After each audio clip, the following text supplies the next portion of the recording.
بسم اللہ الرحمن الرحیم۔ السلام علیکم۔ یہ پارٹ 5 ہے۔ معزز خواتین و حضرات، آج ہم آپ کے لیے کتاب لا رہے ہیں بلال رضی اللہ تعالیٰ عنہ، مصنف سلیم گیلانی، آواز حنا احمد۔ معزز خواتین و حضرات، یہ کتاب آپ کے لیے بک شیئر پاکستان آڈیو لائبریری کی جانب سے پیش کی جا رہی ہے۔ دیگر معلومات اور کتابوں کے لیے موبائل نمبر 0300291960 یا واٹس ایپ نمبر 0333249533 پر رابطہ کریں۔ یہ کتاب آپ کے لیے علی رضا صاحب نے اسپانسر کی ہے۔ اس کتاب کے ٹوٹل صفحات 410 ہیں۔ تو آئیے سنتے ہیں پارٹ 5 صفحہ نمبر 81 سے۔ وہ رات حضرت خدیجہ رضی اللہ تعالیٰ عنہ کی ایمان لانے کی رات تھی۔ اسی مناسبت سے اس عظیم و برگزیدہ خاتون کو ام المومنین کا لقب عطا ہوا۔ بعد میں دیگر ازواج مطہرات نے بھی یہی لقب پایا۔ کوئی یقین سے نہیں کہہ سکتا کہ یہ رات کب آتی ہے۔ یہ تو ٹھیک ہے کہ رمضان المبارک میں آتی ہے، مگر کب؟ رمضان ماہ صیام ہے، نزول قرآن کا مہینہ، کشف اسرار ربانی، عرفان حقیقت اور معرفت الہی کا مہینہ ہے۔ لیکن ایک چاند سے دوسرے چاند تک رمضان کی 30 راتوں میں سے وہ کون سی رات ہے جس کی برکات قرآن کریم کی سورہ قدر میں بیان کی ہے؟ کچھ کہتے ہیں 17ویں، کچھ کہتے ہیں 23ویں، کچھ کا خیال ہے 25ویں یا 27ویں۔ اس پر یہ سب متفق ہیں کہ یہ ماہ رمضان کے آخری 15واڑے کی ایک طاق رات ہے۔ سورہ قدر میں اللہ تعالیٰ اس رات کی فضیلت بیان کرتے ہوئے فرماتا ہے کہ یہ رات 1000 مہینوں سے افضل ہے، مگر صرف اللہ ہی کو علم ہے کہ یہ رات کون سی ہے۔ اس واقعے کے بعد کئی دفعہ جبل نور پر گیا۔ غار حرا کا مدخل اتنا نیچا ہے کہ تقریباً رکوع کی حالت میں اندر داخل ہونا پڑتا ہے۔ اندر مدخل سے بائیں ہاتھ چھت بھی اتنی نیچے ہے کہ جھک کر بیٹھنا پڑتا ہے، مگر آرام سے نہیں، کیونکہ سطح ہموار نہیں ہے۔ اسی ناہموار سطح پر بیٹھ جائیں، اس طرح کہ مدخل آپ کے دائیں ہاتھ کی طرف ہو تو بائیں ہاتھ کی طرف، اور سامنے کی غار کی چٹانوں میں 4-4 6-6 انگل کی درزیں ہیں۔ لمبائی کے رخ پر تقریباً 3-3 4-4 فٹ لمبی ان درزوں سے ہوا بھی آتی ہے اور روشنی بھی۔ ایک خاص رخ سے بیٹھیں تو بائیں ہاتھ کی درزوں سے خانہ کعبہ کی عمارت صاف نظر آتی ہے، سامنے یعنی مدخل سے دائیں طرف پہاڑی سلسلے اور صحرا نظر آتا ہے۔ یہاں سطح زمین تقریباً 1.5 فٹ نیچی ہے اور چھت بھی ذرا اونچی ہے۔ یہاں کھڑے ہو سکتے ہیں۔ نیچے ریت ہے۔ اندر کا کل رقبہ اتنا ہوگا کہ 10-15 آدمی آ جائیں۔ یہی چھوٹا سا غار مہبت وحی ہے جہاں اللہ کا پہلا پیغام نازل ہوا۔ میں جب وہاں گیا مجھ پر ہیبت طاری ہو گئی۔ میرے گھٹنے میرا ساتھ نہیں دے پاتے تھے اور مجھے کھڑے رہنے کے لیے کسی چٹان کا سہارا لینا پڑتا تھا۔ انسان پہاڑ کی بلندی پر کھڑا ہو تو دور دور تک دیکھ سکتا ہے۔ ساری چیزیں کتنی چھوٹی چھوٹی، کتنی بدلی سی نظر آتی ہیں۔ زاویہ نگاہ بھی چیزوں کو کیا سے کیا بنا دیتا ہے۔ حرا سے مکے کی طرف دیکھیں اور پھر مکے کی پہاڑیوں سے ادھر حجاز کی وسعتوں پر نظر دوڑائیں جہاں قبائل آباد ہیں، قافلے رواں ہیں، چرواہے صدیوں سے اپنے گلوں کی نگہبانی کر رہے ہیں۔ ایک پوری دنیا بسی ہوئی ہے، حسن، حرکت اور جہد للبقاء کی جیتی جاگتی دنیا۔ مگر یہاں حرا کی بلندی سے یوں لگتا ہے جیسے ساری کائنات جامد و ساکت ہے، نہ کوئی حرکت ہے، نہ آواز، بس اللہ بول رہا ہے اور بندہ سن رہا ہے۔ نزول قرآن۔ طلوع اسلام کے اولین شاہدوں کی حیثیت سے ہم قابل رشک ہیں، مگر کئی لحاظ سے ہم قابل رحم بھی ہیں۔ ہم ہمہ وقت اس خوف سے لرزہ برآمد رہتے ہیں کہ ایسا نہ ہو ہمارے ذہنوں میں اس نئے علم کو سمجھنے کی گنجائش ہی نہ ہو۔ نوح علیہ السلام بھی تو اسی الہامی علم کی روشنی سے خوفزدہ ہو کر چھپ گئے تھے۔ ہم محدود صلاحیتوں کے لوگ تھے۔ ہم تو ایک جماعت ترتیب دینے کے بھی اہل نہیں تھے، چہ جائے کا ہم ان عظیم روحانی صداقتوں کو جو ہمارے دلوں میں اتر چکی تھیں خانوں میں رکھ کر ان کو کوئی نام دیتے اور ان کو نفس مضمون کے اعتبار سے کسی منطقی ضابطے میں لاتے۔ دل سے کسی الہامی سچائی کو محسوس کر لینا اور بات ہے، اور دماغ سے اس کی جزیات کو سمجھنا اور اس پر امر پیرا ہو کر اس سے جزو حیات بنا لینا دوسری بات ہے۔ یہ رسالت مآب صلی اللہ علیہ وآلہ وسلم کا ہی کام تھا کہ انہوں نے ایک الہامی پیغام کو ایک معاشرتی حقیقت بنا دیا۔ آج کل کے نوجوان بڑے سیانے ہوتے ہیں، ان کے ذہنوں میں علم کے انبار لگے ہیں۔ ہمارے پاس کیا تھا؟ ہماری ذہنی تاریکیاں اور پہلی آیتوں کے چھوٹے چھوٹے چراغ۔ قل هو اللہ احد اللہ الصمد لم یلد ولم یولد ولم یکن لہ کفوا احد۔ لیکن میرے خیال میں اللہ تعالیٰ کا اولین مقصد اپنی مخلوق کی حفاظت کرنا ہے، اسے خارجی علوم سکھانا نہیں ہے۔ اللہ کی ذات کا واسطہ حکمت اور ابدیت سے ہے، خارجی اور ثانوی علوم سے نہیں۔ یہ علوم اللہ تبارک و تعالیٰ کی ازلی حکمت کو سمجھنے میں مدد دے سکتے ہیں، اس کا متبادل نہیں ہو سکتے۔ قرآن کریم اللہ تعالیٰ کی اسی حکمت اور ابدیت کا صحیفہ ہے، مادی نفسیات سے بلند تر اور عین حقیقت۔ میرے خیال میں اس کے رموز و اسرار کا انسانی منطق پر پورا اترنا لازم نہیں ہے، کیونکہ یہ عین حقیقت کائنات کے دل کی دھڑکن ہے جو مرکز و محور کائنات سے ابھرتی ہے۔ قرآن کریم کا ہر لفظ ایک حوالہ ہے جس سے رشد و ہدایت کے کبھی نہ خشک ہونے والے سوتے پھوٹتے رہتے ہیں۔ کائنات کی بیرونی حدود پر بسنے والے انسان اگر قرآنی الفاظ کا مکمل ادراک نہ بھی کر سکیں تب بھی یہ حقیقت عظمیٰ اپنی جگہ مسلم رہتی ہے۔ قرآن کریم کے ذریعے منشاء الہی کی فہم ہم میں سے ہر ایک کو محمد صلی اللہ علیہ وآلہ وسلم کی ذات سے حاصل ہوئی۔ عائشہ نے فرمایا کہ وہ قرآن ناطق ہیں، ان کے قول و فعل سے ہم پیغام الہی کے رموز جاننے کی کوشش کرتے رہتے ہیں۔ جو میری سمجھ میں آیا وہ یہ ہے کہ انسان دنیاوی حرص و ہوس سے کنارہ کش ہو کر ذات الہی سے منسلک ہو جائے۔ اگر اسے اللہ کی ذات کا اس حد تک ادراک نہیں ہو پاتا کہ وہ اس سے عشق کر سکے تو کم از کم اتنا ضرور ہو کہ وہ اس کے جلال و ہیبت سے آشنا ہو جائے۔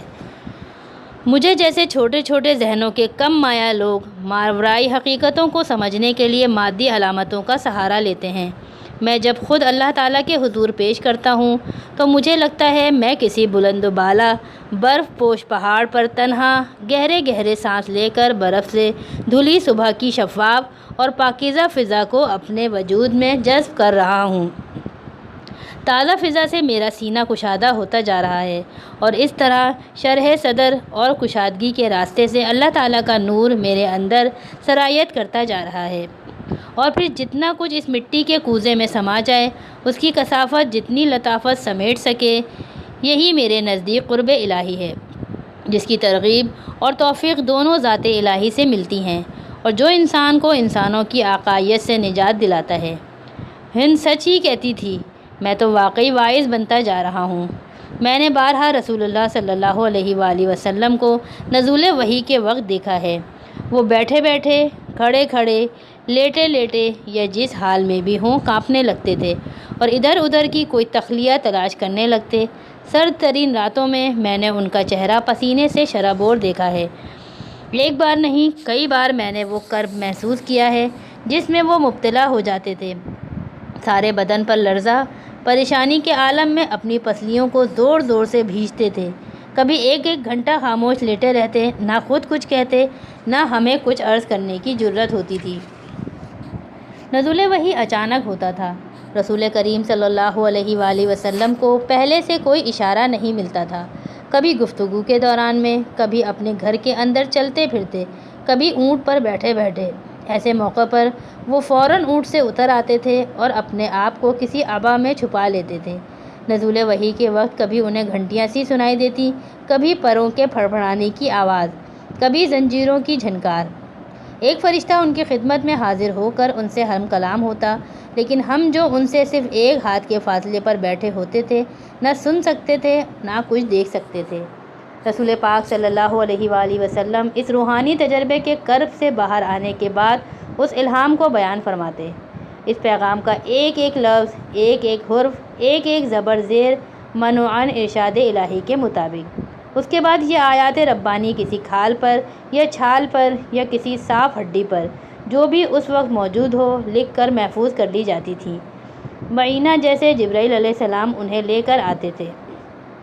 ایسے موقع پر جب میں ان کے کرب کی کیفیت دیکھتا تو مجھ سے برداشت نہ ہوتا۔ کبھی کبھی ان کی محبت کلام الہی کی افادیت پر غالب آنے لگتی۔ میرا جی چاہتا کہ میں ان کے پاس جاؤں اور ان کو اس تکلیف سے نجات دلاؤں، لیکن میرے پاؤں من بھر بھر کے ہو گئے تھے۔ بندے کی کیا مجال کہ وہ اللہ کے کاموں میں دخل دے۔ ایک بار انہوں نے ہمیں بتایا کہ نزول وحی کے وقت ہر بار انہیں ایسا محسوس ہوتا ہے جیسے کوئی طاقت ان کی روح کو ان سے نوچے لیے جا رہی ہے۔ وحی کے بعد وحی نازل ہوتی رہی یہاں تک کہ ہمارا دین مکمل ہو گیا۔ یہ اللہ تعالیٰ کی مصلحت تھی کہ اس نے اپنا پیغام نازل کرنے کے لیے ایک ایسے شخص کو نبوت سونپی جو امی تھا، نہ لکھ سکتا تھا نہ پڑھ سکتا تھا۔ اللہ کا منشا شاید یہ تھا کہ اس کی آیات کا پیغمبر الفاظ کے ان ناقص تلازمات میں نہ الجھا رہے جو ہمیشہ لکھے ہوئے الفاظ کے پس منظر میں سر اٹھاتے رہتے ہیں اور جن سے نفس مضمون کبھی بکھر جاتا ہے، کبھی مجروح ہو جاتا ہے۔ وہ ایسا شخص نہ ہو جس نے بحر علم کے چند موتی چن رکھے ہوں جن کی چمک دھمک اس کی نگاہوں کو خیرہ کیا رکھتی ہے، اور وہ اپنی نیم علمی کو اتنی اہمیت نہ دے بیٹھے کہ اصل علم کی حقیقت تک نہ پہنچ سکے۔ دوسرے الفاظ میں رمز شاید یہ تھی کہ ایک عرفہ پیغام کو نازل کرنے کے لیے جس ظرف کا انتخاب کیا جائے وہ اس سے پہلے کسی کم تر مقصد کے لیے استعمال نہ ہو۔ وہ ایک ایسا کوڑا کاغذ ہو جس پر اولین تحریر الہامی قلم سے لکھی جائے تاکہ اس کی شرح بشرہ تاویلات سے مبرہ اور عین منشاء الہی کے مطابق ہو۔ محمد صلی اللہ علیہ وآلہ وسلم نبی بھی تھے اور رسول بھی۔ نبی وہ ہوتا ہے جو ایک محدود پیغام لے کر آتا ہے۔ رسول قدرت الہی کے لامحدود امکانات کے لامحدود شواہد کی مدد سے مخلوق کو خالق کی عظمت و جلالت، اس کی شوکت و جبروت اور اس کی قوت و قدرت کے ساتھ منضبط اور مرتبط کرتا ہے۔ اس حیثیت سے رسول کا دائرہ کار قوانین فطرت کے علاوہ انسان کے تمام روحانی تجربات اور مادی حرکات و سکنات تک پھیلا ہوا ہے۔ انسان کو آخرت کا شعور دینا بھی رسول کا کام ہے، اس لیے وہ ان سب عوامل سے بھی براہ راست منسلک ہے جن کے ذریعے انسان یہ شعور حاصل کرتا ہے۔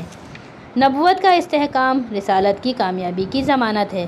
محمد صلی اللہ علیہ وآلہ وسلم اپنی حیثیت نبوی میں امی تھے، اپنی حیثیت رسالت میں نہیں۔ اللہ تعالیٰ نے ایک امی کو نبی بنا کر اسے نبوت کے ایک مثالی درجے پر فائز کر دیا تاکہ رسالت کے وسیع تر مقاصد کے لیے اس کی کامیابی کی بدرجہ اتم ضمانت مہیا ہو جائے۔ مجھے پتہ نہیں کہ حضرت عیسیٰ علیہ السلام لکھنا پڑھنا جانتے تھے یا نہیں۔ لوگوں نے کبھی کبھی انہیں زمین پر انگلی سے کچھ لکھتے تو دیکھا، لیکن یہ معلوم نہیں کہ وہ واقعی کوئی تحریر تھی یا محض ایک غیر شعوری عمل۔ یہ تو طے ہے کہ ان کے ہاتھ کی کوئی تحریر موجود نہیں ہے۔ نفرت کا سبب۔ یہ لوگ آخر ہم سے نفرت کیوں کرتے تھے؟ کیوں بغض لیے پھرتے تھے ہمارے خلاف؟ یہ برے لوگ نہیں تھے، اپنی قدیم روایات کے پاسدار، اپنی خاندانی اور قبائلی وفاداریوں پر قائم، وعدے کے پابند، بات کے دھنی، غیرت کے پتلے، عزت کی خاطر جان پر کھیل جانے والے، جفا کش، جرأت مند، جرری، مہمان نواز، کچھ حد تک کرخت اور اکھڑ، لیکن وہ ان کی صحرائی زندگی کی سختیوں کا تقاضا تھا۔ بات دراصل یہ تھی کہ انہیں ہم سے نہیں، ہمارے تصور وحدانیت سے نفرت تھی۔ انہیں اپنے ان گنت خداؤں سے اتنی محبت تھی یا انہیں ان کی اتنی ضرورت تھی کہ وحدہ لا شریک کا تصور ہی ان کے دلوں میں نفرت کا جذبہ بیدار کرنے کے لیے کافی تھا۔ بت پرستی کی تاریخ میں بتوں سے اتنا پیار کہیں دیکھنے میں نہیں آیا۔ وہ خداؤں کا استحصال بھی کرتے تھے، انہیں سجاتے سنوارتے بھی تھے۔ یہ لین دین کا ایک ایسا نظام تھا جس میں انسان ایک سودا کرتا تھا۔ ہبل، تم میرا اونٹ تلاش کرو، میں تمہاری پرستش کروں گا، تمہارا احترام کروں گا، تمہارے لیے تحفے لے کر آؤں گا اور بار بار تمہارے در پر حاضری دے کر تمہیں خدائی مقام پر فائز کر دوں گا۔ جس خدا کے ماننے والے نہیں رہتے تھے اسے خدائی سے خارج تصور کر کے پھینک دیا جاتا تھا۔ لیکن میں بلال، جو خود بھی کبھی ان خداؤں کو مانتا تھا، شاید پوری بات نہیں کہہ سکا۔ ان خداؤں کا معاملہ اتنا سادہ بھی نہیں تھا، ان کی کمزوریاں تھیں تو قوت بھی تھی۔ میں اس موضوع پر ذرا وضاحت سے بات کرنا چاہتا ہوں۔ ہم لکڑی اور پتھر کے خداؤں کی بات تو کرتے ہیں، لیکن جاہلیت کے دور میں بھی لوگ اس قدر احمق نہیں تھے کہ وہ پتھر کی پوجا کرتے جسے وہ ریزہ ریزہ کر سکتے تھے، یا لکڑی کی پرستش کرتے جسے وہ پل بھر میں جلا کر راکھ کر سکتے تھے۔ ان کا عقیدہ یہ تھا کہ پتھر یا لکڑی کے اندر ایک روحانی جوہر بسا ہوا ہے۔ وہ اس غیر مادی جوہر کی عبادت کرتے تھے، لیکن اس عقیدے کی کمزوری یہ تھی کہ یہ غیر مادی جوہر جسے خدا مانا جاتا تھا ایک شے کے اندر موجود تھا، لکڑی میں یا پتھر میں۔ گویا یہ مادی چیزیں اس خدا کا مسکن تھیں، جیسے خانہ کعبہ اللہ کا گھر ہے، مگر اپنے لکڑی یا پتھر کے مسکن سے باہر ان کی خدائی ختم ہو جاتی تھی اور ان کا کوئی اختیار باقی نہیں رہتا تھا۔ دوسرے لفظوں میں اس غیر مادی جوہر کی خدائی، اس کی معبودیت اس کے مادی مسکن کی حدود تک محدود تھی۔ ان حدود سے باہر ان کا اختیار ختم ہو جاتا تھا۔ چنانچہ ہر قبیلے کے، ہر شہر کے، ہر معبد کے اپنے اپنے خدا تھے، جو اپنی اپنی مادی حدود کے اندر خدائی کرتے تھے۔ ایک خدا جو مکے میں دروازہ کھول سکتا تھا وہ مدینے میں بند نہیں کر سکتا تھا۔ یہ عالم تھا ان خداؤں کی خدائی کا۔ اس سے بھی بدتر صورتحال یہ تھی کہ خدا اپنی خدائی کے لیے بندوں کے محتاج تھے۔ اہل روم بھی اپنے بت پرستی کے دور میں جانتے تھے کہ ان کے خداؤں کا اپنے پرستاروں پر کس حد تک انحصار ہے۔ مثال کے طور پر اگر خداؤں کا نام نہ رکھا جائے یا ان کے پرستش کرنے والے نہ رہیں تو وہ خدائی سے خارج ہو جاتے تھے۔ جولیس سیزر کے اپنے خدا تھے، آگسٹس سیزر کے اپنے شخصیتوں کے ساتھ خداؤں کا آنا جانا لگا رہتا تھا۔ بندہ خداؤں کو مانتا رہے، ان کا احترام کرتا رہے، ان پر چڑھاوے چڑھاتا رہے، ان کی پرستش کرتا رہے تو وہ خدا، اور اگر وہ یہ سب کچھ نہ کرے اور ان کے سامنے سے بغیر جھکے گزر جائے تو وہ کچھ بھی نہیں۔ گویا خداؤں کی ساری طاقت بندوں کے ہاتھ میں تھی، پھر خدائی کیا رہ گئی؟ یہ وہ شرک تھا جو اللہ کو تسلیم کرنے کے باوجود تھا۔ میں نے سنا ہے پرانے وقتوں میں عمرو بن لہی نام کا ایک کاہن تھا جو بت پرستی کی رسم شام سے لے کر آیا تھا۔ یہ رسم آہستہ آہستہ عرب کا مذہب بن گئی۔ پہلے شاید وہ 4 بت آئے، پھر ان کی تعداد بڑھتی چلی گئی۔ ایک بت کے ماننے والوں کا آپس میں خلوص محبت کا رشتہ بڑھا اور وہ ایک گروہ بن گئے۔ بتوں میں اضافہ ہوتا گیا اور انسانیت چھوٹے چھوٹے ٹکڑوں میں تقسیم ہوتی گئی۔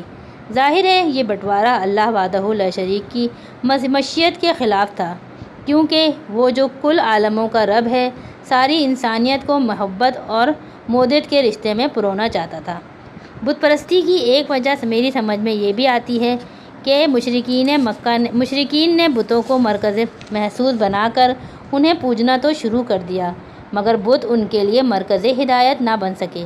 یہ بھی گویا ایک طرح کی آسانی تھی کہ انہیں اپنی بدعمالیوں پر بتوں کی طرف سے کسی سرزنش، عیب گیری یا تعذیب کا کوئی خدشہ نہیں تھا۔ بت انہیں کسی بات پر ٹوک نہیں سکتے تھے، گویا منمانیاں کرنے کے کھلے مواقع حاصل تھے۔ کسی قبیلے کا بت سارے قبیلوں کو ایک مرکز پر نہیں لا سکتا تھا، لہٰذا خانہ کعبہ میں بتوں کا میلہ لگ گیا، اور اس کثرت میں قریش نے اپنے لیے شہرت، عزت اور مالی منفعت کی راہیں ڈھونڈ لیں۔ غرض زندگی چین سے کٹ رہی تھی کہ محمد صلی اللہ علیہ وآلہ وسلم کے کلمے لا الہ الا اللہ نے بنیاد ہی ہلا کر رکھ دی۔ ہم سے نفرت کی خاص وجہ یہی تھی کہ وحدہ لا شریک کا تصور ان کی عقل میں نہیں آتا تھا۔ مجھے یاد ہے ایک دفعہ جب رسالت مآب صلی اللہ علیہ وآلہ وسلم جسموں کے دوبارہ اٹھائے جانے کی بات کر رہے تھے تو یہ لوگ کیسے جزبز ہو رہے تھے۔ ابو لہب بھی موجود تھا۔ وہ نہایت تضحیک آمیز لہجے میں محمد صلی اللہ علیہ وآلہ وسلم کی باتوں کا مذاق اڑا رہا تھا۔ اس دن ابی ابن خلف کہیں سے انسانی ہڈی کا ایک بوسیدہ ٹکڑا لے آیا تھا۔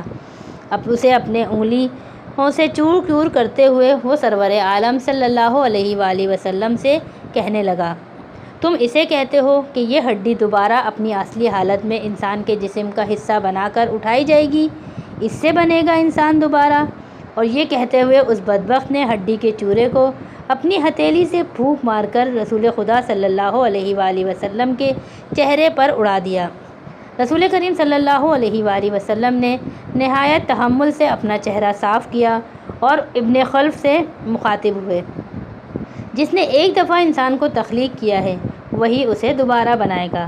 اس کے بعد وہ سورہ بنی اسرائیل کی 50ویں اور 51ویں آیت پڑھتے ہوئے وہاں سے رخصت ہو گئے۔ ابو لہب کا چہرہ غیظ و غضب سے لال ببو کا ہو رہا تھا، اس کا بھاری بھرکم وجود غصے سے تھر تھر کانپ رہا تھا۔ میں اس سے ہمیشہ خائف رہتا تھا۔ اس دن جب اس کے غصے سے گویا زمین لرز رہی تھی، وہ مجھے اور بھی خوفناک لگا۔ شیطان میں بھی شاید تھوڑا بہت حلم ہو، مگر اس شخص میں اس کا شائبہ بھی نہیں تھا۔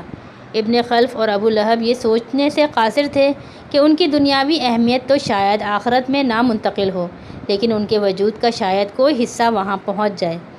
میں جس کافر سے ملا ہوں، اس کی منطق میں نے تکبر کی ایک جھلک ضرور دیکھی ہے۔ وہ یہ نہیں جانتا تھا کہ اس کی عزت و منزلت قلت فکر کی مرہون منت ہے، اور اس کی کچھ کلامی محض اس کی کچھ فہمی پر قائم ہے۔ وہ غیب پر یقین لانے کا تو اہل نہیں ہوتا تھا، مگر دلیل یہ دیتا تھا کہ زندگی صرف یہاں کی زندگی ہے، اور جو مر جاتا ہے ہمیشہ کے لیے ختم ہو جاتا ہے۔ مرنے کے بعد اور کچھ نہیں ہوتا۔ اس کی آخرت زیر زمین ایک قبر ہے جسے باہر نکلنے کا کوئی راستہ نہیں۔ جولیس سیزر جیسے انسان نے بھی اپنی عظیم فتح کے دن قربان گاہ کے نزدیک کھڑے ہو کر یہی کہا تھا، موت ہر چیز کے خاتمے کا نام ہے۔ اس سوچ میں یہ تفاخر کار فرما ہے کہ انسان گویا اپنے وجود اور عدم وجود پر خود قادر ہے۔ اس میں زندگی سے بیزاری کی کیفیت بھی ہے جو خودکشی کے مترادف ہے۔ حقیقت یہ ہے کہ انسان اپنی روح کو خطرے میں ڈال سکتا ہے، اسے آلودہ کر سکتا ہے، اس کی تذلیل کر سکتا ہے، اسے سیاہ کر سکتا ہے، لیکن اسے مار نہیں سکتا۔ ہر شخص اپنے اندر ایک ابدیت رکھتا ہے جس کو وہ جواب دہ ہے۔ یہ ابدیت اس کے دائرۂ اختیار سے باہر ہے، کیونکہ اسے قائم رکھنے کی ضمانت اللہ جل شانہ دیتا ہے۔ ادھر ابو لہب اور ابی بن خلف تھے کہ وہ ایک ہڈی کو چورا کر کے مصلحت الہی اور تخلیق کائنات کے مقاصد جلیلہ کی نفی کرنے کی کوشش کر رہے تھے۔ اس ماحول میں ہماری چھوٹی سی بے وسیلہ جماعت سب کے لیے تفریح اور استہزاء کا سامان بنی ہوئی تھی۔ وہ ہمارا مذاق اڑاتے، ہم پر پھپتیاں کستے، ہمیں طعنے دیتے، ہمیں طنز و تشنیع کا نشانہ بناتے، ہم پر نفرتوں کی بوچھاڑ کرتے، ہم پر غلاظتیں پھینکتے اور ہماری باتوں کو شراب کے پیالوں میں غرق کرتے رہتے تھے۔ غلاظتیں دھل جاتی تھیں، لیکن اپنے نبی کریم صلی اللہ علیہ وآلہ وسلم کی توہین ہمیں خون کے آنسو رلاتی رہتی تھی۔ یہ ہماری برداشت سے باہر تھا کہ ایک شخص جو خالق ارض و سما کا محبوب ہو، فرشتے جس کا احترام کرتے ہوں، سارا مکہ جس کے حسن اخلاق اور انصاف پسندی کا معترف ہو، چند راہ گم کردہ بندوں کے ہاتھوں رسوا ہو۔ ہمیں لگتا تھا کہ روشنی کی راہ میں کچھ حائل ہو گیا ہے، لیکن رسول کریم صلی اللہ علیہ وآلہ وسلم یہ سب کچھ نہایت صبر اور تحمل کے ساتھ سہتے رہتے تھے۔ صبر پیغمبروں کا ہتھیار بھی ہے اور ان کی ڈھال بھی۔ ایک دفعہ اکرمہ اور چھ آدمیوں نے مجھے گھیرے میں لے لیا۔ سب میرے گرد کھڑے ہو گئے، ایک دائرے کی صورت میں۔ سب خاموش کھڑے مجھے گھورتے رہے، مجھ پہ انگشت نمائی کرتے رہے۔ کوئی لفظ نہیں، کوئی آواز نہیں۔ سب کے چہروں پر ایک شرارت آمیز طنزیہ مسکراہٹ تھی۔ میں خوفزدہ ہو گیا، پتہ نہیں ان کا کیا ارادہ ہے۔ میں دائیں طرف مڑا تو بائیں طرف سے کسی نے میری پسلیوں میں انگلیاں چبھو دیں۔ ادھر دیکھا تو دائیں طرف سے یہی حرکت ہوئی۔ چاروں طرف سے انگلیاں چبھنے لگیں تو میں ان کے درمیان لٹو کی طرح گھومنے لگا۔ وہ کہے لگاتے رہے، میں ان کے نرغے میں بے بس ان کے اشاروں پر ادھر ادھر اچھلتا رہا۔ پھر مجھے اسی حالت میں چھوڑ کر سب ہنستے ہوئے وہاں سے روانہ ہو گئے۔ انہیں مجھ جیسے سابق غلاموں سے نمٹنا آتا تھا۔ ان میں کچھ لوگ ایسے بھی تھے جو یہ سوچنے میں مجبور تھے کہ ان کے وہ خدا جن کے نام سے وہ لرزہ براندام تھے، محمد صلی اللہ علیہ وسلم پر کوئی عذاب نازل نہیں کر پا رہے تھے، جو علی الاعلان ان کے منکر تھے۔ محمد صلی اللہ علیہ وآلہ وسلم کی گفتگو میں ان خداؤں کے بارے میں بہت سے تضحیک آمیز پہلو نکلتے تھے، لیکن اس کے باوجود وہ بے خوف و خطر اپنے مشن کی راہ پر گامزن تھے۔ وہ کبھی کبھار سوچتے کہ شاید محمد صلی اللہ علیہ وآلہ وسلم ہی ٹھیک کہہ رہے ہوں، شاید ان معبودوں کے بارے میں ان کا عقیدہ درست نہ ہو، لیکن ان کے عمل میں ان کی سوچ کی ہمیں کوئی شہادت نہ ملتی۔ آج میں سوچتا ہوں کہ کفار مکہ کی نفرت کا ایک جواز اور بھی تھا۔ یہ انسانوں کی بدنصیبی ہے جو تقریباً ایک کلیے کی حیثیت رکھتی ہے کہ جب ان کے سامنے صداقت سر اٹھاتی ہے تو وہ اپنی فطرت سے مجبور ہو کر اس کا سر قلم کرنے کے لیے دوڑ پڑتے ہیں، جیسے ان کے اندر کوئی عفریت داخل ہو گیا ہو۔ انسانوں کو حق کی پہلی جھلک ہمیشہ معاندانہ لگتی ہے، اسے دیکھتے ہی ان کے اندر نفرت کا ایک سیلاب امٹ پڑتا ہے اور وہ پاگلوں کی طرح اس کی بیخ کنی کے لیے لوٹ پڑتے ہیں۔ ابتدائے انقلاب۔ ابو سفیان، ابو لہب، امیہ، عتبہ اور تمام مشرکین مکہ کا سرغنہ ابو جہل معمولی لوگ نہیں تھے۔ یہ سب سیانے سنجیدہ لوگ تھے۔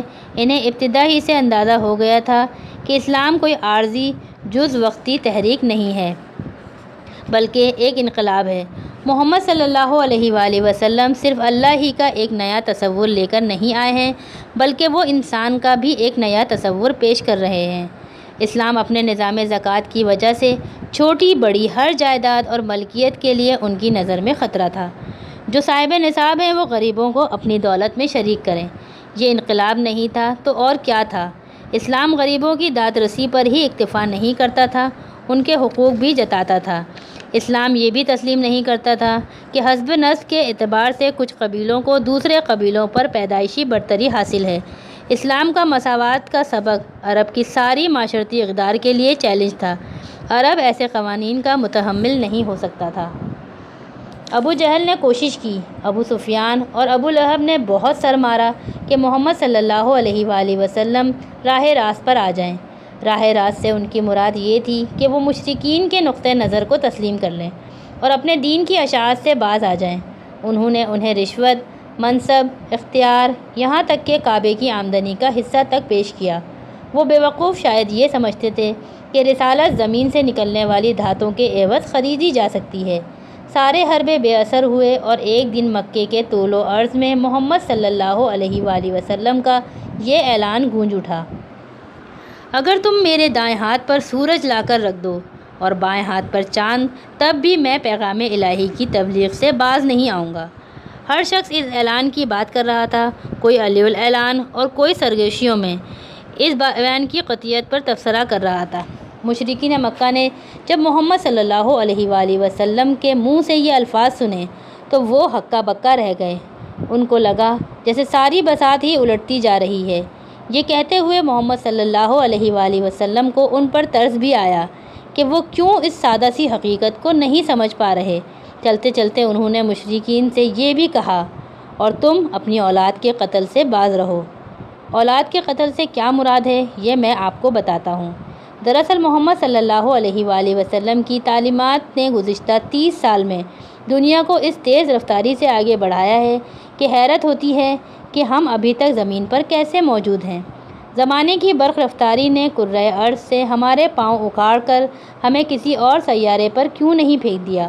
اولاد کا قتل صرف 30 سال پرانی بات ہے، لیکن محسوس یہ ہوتا ہے جیسے کسی صدیوں پرانے رواج کا ذکر ہو رہا ہو۔ جب نبی کریم صلی اللہ علیہ وآلہ وسلم نے یہ الفاظ کہے تھے تو ان کا بعینہ یہی مطلب تھا۔ اسلام سے پہلے صحرائے عرب میں بچے کے مستقبل کا فیصلہ شکم مادر سے باہر آتے ہی ہو جاتا تھا۔ لڑکا ہے تو اسے زندہ رہنے دیا جائے گا، اس کی ولادت پر جشن ہوگا۔ لڑکی ہے تو مستقبل تاریک، اس پر سرگوشیاں ہوں گی۔ اگر خاندان میں پہلے ہی لڑکیاں کافی ہیں یا قبیلے کے خیموں میں ان کی تعداد خاطر خواہ موجود ہے تو نوزائیدہ لڑکی کو پیدا ہوتے ہی صحرا میں لے جایا جائے گا اور اس پر ریت ڈال کر اسے زندہ دفن کر دیا جائے گا۔ ان کے پاس اس بہیمانہ رسم کے باقاعدہ جواز تھے۔ ہم زندگی کو محفوظ رکھنے کے لیے زندگی کو ختم کرتے ہیں۔ لڑکیوں کا قتل دراصل صحرائی معیشت کا تقاضا ہے، ان کا اپنا فیصلہ نہیں ہے۔ غربت میں بچی کو زندہ رکھنے کا مطلب یہی ہے کہ ایک بھوکے پیٹ کا اور اضافہ ہو گیا۔ لڑکی آبادی میں مزید اضافے کا باعث ہوتی ہے۔ ہم لڑکیوں کو قتل کر کے لڑکوں اور لڑکیوں کے درمیان اپنے خداؤں کے پیدا کیے ہوئے عدم توازن کو درست کرتے ہیں، کیونکہ ہمارے یہاں لڑکے کم اور لڑکیاں زیادہ پیدا ہوتی ہیں۔ ان کی باتیں سن کر دکھ ہوتا تھا۔ قدرت کے عمل تخلیق کی ان کے ذہن میں کوئی تقدیس نہیں تھی۔ کچھ اور برائیاں بھی تھیں ان کے معاشرے میں، مثلاً سود، جوا، شراب خوری، عورتوں کے بارے میں ان کا غیر منصفانہ رویہ، غلاموں کے ساتھ انتہائی بہیمانہ سلوک، جانوروں سے بے رحمی کا برتاؤ وغیرہ۔ لیکن یہ برائیاں محض باہر سے آنے والوں کو نظر آتی تھیں۔ اہل مکہ کے مزاج میں یہ اس قدر راسخ ہو چکی تھیں کہ انہیں ان کے شر کا احساس تک نہیں تھا۔